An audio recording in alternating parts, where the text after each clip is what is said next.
लग्नानंतर होईलच प्रेमचा एक धमाकेदार प्रोमो आता आला आहे. तर या प्रोमोप्रमाणे जीवा आणि नंदिनीला दाखवलंय. तर आता इथे जीवा आनंदाने आपल्या खोलीमध्ये येतो आणि नंदिनीला सांगतो, "नंदिनी, मला फंडिंग मिळालंय," असं म्हणून तो जोरात ओरडतो आणि आता नंदिनी एकदम खुश होते आणि म्हणते, "काय?"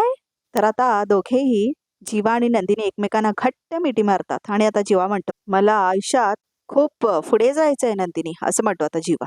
"जाल, तुम्ही नक्की पुढे जाल," असं म्हणते आता नंदिनी. "आणि तुम्ही जिथे जाल ना जीवा, तिथे तुमची बायको कायम तुमच्या मागे उभी असेल," असं म्हणते आता नंदिनी. "मागे नको, सोबत हवेस तू," असं म्हणतो आता जीवा. तर आता नंदिनी आणि जीवा दोघांनाही कळतं, की अरे आम्ही दोघांनी तर मिठी मारलं एकमेकांना. तर आता ते लगेच लाजतात आणि एकमेकांना मिठीतून सोडतात बघा बाहेर प्रेक्षक हो. आणि दोघेही खूप लाजतात आता बघा प्रेक्षक हो. आणि आता ह्या आठवड्यामध्येच हे बिन एपिसोडमध्ये येणार आहे आणि खूप छान प्रोमो दाखवलाय बघा प्रेक्षक हो. कारण आता काव्याला बघून खरंच खूप कंटाळा आला होता सगळ्या एपिसोडमध्ये. तेच तेच रांगोळी चालू आहे. 3 एपिसोड्स झाले.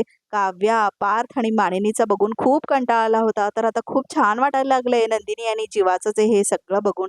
कारण जीवा आणि नंदिनीचे सीन्स खरंच खूप छान असतात बघा प्रेक्षक हो. आणि कारण त्यांचे प्रत्येक डायलॉग वगैरे वेगळे असतात आणि खूप छान ॲक्टर्स आहेत हे. तर त्यामुळे हा प्रोमो बघून खूप छान वाटत आहे प्रेक्षक हो. तर तुम्हाला काय वाटतंय हा प्रोमो बघून आणि एपिसोड बघायला तुम्ही किती एक्सायटेड आहात आणि तुमची आवडती जोडी कोणती आहे? नंदिनी आणि जीवा आहे की काव्या आणि पार्थ आहे? हे कमेंट करून आम्हाला नक्की सांगा आणि अशाच नवीन अपडेट्ससाठी आमच्या या चॅनलला नक्की फॉलो करा आणि तुम्हाला काही फीडबॅक द्यायचे असतील तर कमेंट करून नक्की सांगा आणि आमच्या चॅनलला नक्की सबस्क्राईब करा, फॉलो करा, कमेंट करा आणि असाच आमच्या ह्या चॅनलला सगळ्यांसोबत शेअर करत राहा.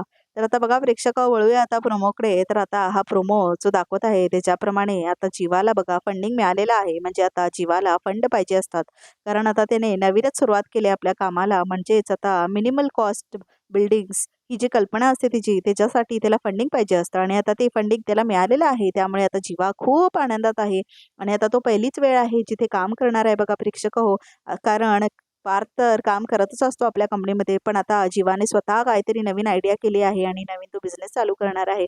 तर त्याच्यामुळे आता त्याला फंडिंग मिळालेलं आहे. त्यामुळे नंदिनी खूप आनंदात असते. कारण आता तिलाही छान वाटतं, की जीवा फायनली काहीतरी काम करतोय म्हणून आणि ह्याच सगळ्यामध्ये ते दोघं एकमेकांना मिठी मारतात. हेच दाखवते, की त्यांचं दोघांचं आता प्रेम फुलू लागलं आहे बघा प्रेक्षक हो. आणि आता जीवा काव्याला कंप्लीटली विसरलेला आहे आणि आता तो नंदिनीच्या प्रेमात आहे. आणि नंदिनी तर आता असतेच जीवाच्या प्रेमामध्ये. पण आता हे सगळं ना थांबलं जाणार आहे बघा प्रेक्षक कारण ह्या दसऱ्या दिवशीच स्फोट होणार आहे आणि आता सगळ्यांना सांगणार आहे काव्या, की तिचं आणि जीवाचं अफेअर होतं लग्नाआधी म्हणून. आणि हे अफेअर कळल्यानंतर पार्थ घर सोडून जाणार आहे आणि नंदिनी सुद्धा घर सोडून जाणार आहे. त्यामुळे फुल स्टॉप लागणार आहे जीवा आणि नंदिनीच्या प्रेमाला आणि पार्थ आणि काव्याच्या प्रेमाला फक्त काव्यामुळे आणि तिच्या मूर्खपणामुळे बघा प्रेक्षक आणि आता हे सीरियल तर कॉपीच आहे ओरिजिनल सीरीजचं. त्यामुळे आम्हाला स्टोरी पहिलेपासूनच माहीत आहे. तर आता बघून घ्या जेवढे घ्यायचं आहे ते आता नंदिनी आणि जीवाला. कारण आता लवकरच ते वेगळे होणार आहेत आणि आता खूप मोठा बॅच येणार आहे जिथे आता नंदिनी कायमचं सोडून जाणार आहे जीवाला आणि आता आपल्या घरी जाऊन म्हणजेच मोहिते मॅन्शनमध्ये ती जाऊन राहणार आहे. आणि आता पार्थ पण घर सोडून गेलेलं दाखवणार आहेत बघा प्रेक्षक तर आता खूप बघणं इंटरेस्टिंग होणार आहे की आता कळल्यावर म्हणजे आता जीवा आणि काव्याचा अफेअर होतं हे कळल्यानंतर काय सगळ्यांच्या आयुष्यामध्ये काय फरक पडणार आहे बघणं खूप इंटरेस्टिंग होणार आहे. कारण हे खूप मोठी गोष्ट आहे ही आणि ह्याचा फायदा आता रम्या आणि वसवात्याला सगळ्यात जास्त होणार आहे. कारण आता जे म्हटलेले असतात ना साने गुरुजी, की आता पार्थ आणि रम्याचंही लग्न ठरलेलं असणार आहे आणि ते दोघं एकमेकांना हार सुद्धा घालणार आहे तेवढंच सांगितलेले असतात ते. पण पुढे काही सांगितलेले नसतात. त्यामुळे आता काव्याचं लग्न तुटल्यानंतर पार्थ बरोबर रम्या आणि पार्थचं लग्न ठरणार आहे बघा प्रेक्षक आणि लग्ना दिवशी लग्न होण्याच्या आधीच काहीतरी असं घडतं आणि पार्थ आणि रम्याचं लग्न तिथे तुटतं. तर हे बघणं खूप इंटरेस्टिंग होणार आहे आणि आता ही जर कॉपीच आहे हे लग्नानंतर होईलच प्रेम एका तमिळ सिरियसची. त्यामुळे आता सगळी स्टोरी माहीत असल्यामुळे आता नंदिनी तर खूप चिडणार आहे या गोष्टीवरून आणि आता तिला तिरस्कारही होणार आहे काव्याचा. कारण आता काव्या कशी असते बघा प्रेक्षक लग्न झाल्यानंतर ती मानत नाही या लग्नाला आणि आता तिला पार्थसोबत प्रेम झालंय. तर आता ती जीवाला नंदिनीसोबत घटस्फोट घ्यायला लावते. जीवाचं आयुष्य बरबाद करते आणि आता स्वतः ती पार्थबरोबर खुश राहते. खरं तर पार्थ आणि काव्या दोघेही खूप सेल्फिश दाखवले याच्यामध्ये. कारण आता पार्थचं लग्न नंदिनीबरोबर ठरलेलं असतं तरीही तो लग्न करतो काव्यासोबत आणि तिच्याबरोबरच राहतो आणि आता जीवाला पण ती ओढते काव्य आपल्यासोबत आणि आता तिला पार्थ पण पाहिजे, जीवा पण पाहिजे असतो. तर आता जीवा घटस्फोट देतो नंदिनीला तिच्याचमुळे आणि त्या लेटरमुळे सगळा प्रकार घडलेला असतो. कारण आता जीवा जेव्हा खुश होता नंदिनीसोबत तर आता त्याला काव्या वारंवार आठवण करून देत असते आणि त्याच्यामुळे त्याने ते लेटर लिहिलेलं असतं आणि ते लेटर बरोबर नंदिनीला सापडलेलं असतं आणि तेव्हाच ती डिवोर्सचा विषय तिने घेतलेला असतो.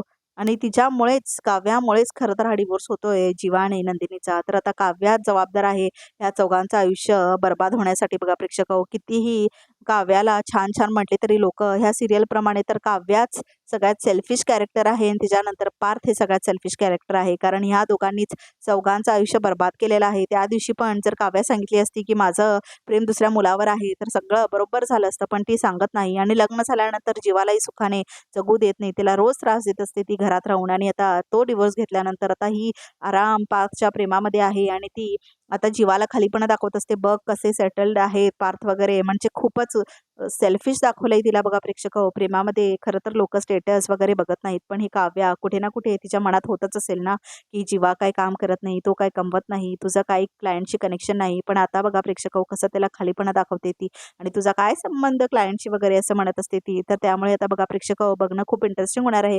कारण येत्या दसऱ्यालाच हा गौप्यस्फोट होणार आहे आणि त्या काव्या आणि जीवाचं नातं सगळ्यांसमोर येणार आहे आणि ह्याचा फायदा वसवत आणि रम्या करून घेणार आहेत. आणि आता त्या त्यांचा जो भाऊ असतो ना युग, त्याचाही समोर येणार आहे प्रकरण. तर बहुतेक युगचंही प्रकरण आरोही सोबतच असेल. बघा प्रेक्षक हो, आता ते प्रकरणही बाहेर येणार आहे आणि आता जीवा आणि काव्याचं प्रकरणही बाहेर येणार आहे आणि आता खूप इंटरेस्टिंग होणार आहे हे सिरियल. कारण आता खूप वैतागलोय आपण सगळे, माहिती आहे पार्थ आणि काव्याला रोज रोज बघून. खरंच खूप कंटाळा आलाय. बघा प्रेक्षक हो, काहीतरी नाविन्य पाहिजे या सिरियलमध्ये. कारण आता ही 4 लोकांनाच खूप जास्त दाखवतात आणि 5वं म्हणजे मानिनीला जरा दाखवतात आणि आता वसवत्या आणि रम्याला जरा जरा दाखवतात. पण आता त्यांना बघूनही खूप छान वाटायला लागतंय खरंच प्रेक्षक हो. कारण आता काव्या आणि पार्थ खूप बोरिंग आहे आणि त्यांची सगळी भांडणं सुद्धा खूप खूप बोरिंग दाखवतात. बघा प्रेक्षक हो, तेच तेच त्यांचं भांडण दाखवतात आणि परत पॅचअप दाखवतात आणि ते घड्याळ आणि हे बघून खरंच खूप कंटाळा आलाय. आणि आता मागच्या आठवड्यापासून तेच तेच जे दाखवतायत, घड्याळ मोडलं, मानिनीचा तो अविश्वास. तर त्यामुळे तुम्हाला पण कंटाळा आला असेल ना आता काव्या आणि पार्थला बघून. तर प्रेक्षक हो, सांगा तुम्हाला कसं वाटतं पार्थ आणि काव्याचं भांडण आणि तुम्हाला जीवा आणि नंदिनी कसं वाटतं त्यांचं नातं, हे कमेंट करून नक्की सांगा. आणि तुम्हाला तुमचे आवडते सिरियल कोणकोणते आहे ते आम्हाला नक्की सांगा, म्हणजे आम्ही त्याच्याबद्दलही अपडेट्स देऊ. आणि असेच नवीन प्रोमोज बघायचे असतील तर आमच्या ह्या चॅनलला नक्की सबस्क्राईब करा, कमेंट करा, शेअर करा, लाईक करा. आणि तुम्हाला असेच नवीन अपडेट्स बघायचे असतील तर या चॅनलला नक्की सबस्क्राईब करा. आम्ही नवीन नवीन प्रोमोज लवकरात लवकर टाकण्याचा प्रयत्न करू आणि रोजचे एपिसोड्स तर आम्ही अपलोड रोजच करतो. त्यामुळे कुणाला एपिसोड्स पण बघायचे असतील तर नक्की आमच्या या चॅनलला सबस्क्राईब करा. तर तुमचं असंच प्रेम आमच्या चॅनलवर असंच राहू दे आणि सगळे नक्की सबस्क्राईब करा आमच्या ह्या चॅनलला आणि नक्की फीडबॅक पण द्या. तर आता प्रोमो इथेच संपतो.